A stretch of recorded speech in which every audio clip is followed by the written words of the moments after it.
வணக்கம். காணாமல் போன ஆட்கள் பற்றிய அலுவலகத்தினால் விசாரணைகள் முன்னெடுப்பு.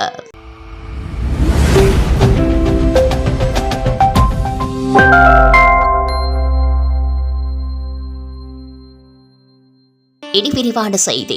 காணாமல் போன ஆட்கள் பற்றிய அலுவலகத்தினால் மட்டக்களப்பு மாவட்டம் களுவாஞ்சிக்குடி பிரதேச செயலகத்தில் புதன்கிழமை விசாரணைகள் முன்னெடுக்கப்பட்டிருந்தன. இதன்போது விசாரணைகளுக்காக மண்முனை தென்னருவில் பற்று, போரத்தீவு பற்று, மண்முனை தென்மேற்கு மற்றும் மண்முனை பற்று ஆகிய பிரதேசங்களிலிருந்து காணாமல் போனவர்களின் உறவினர்கள் 40 பேருக்கு அழைப்பு விடுக்கப்பட்டிருந்தன.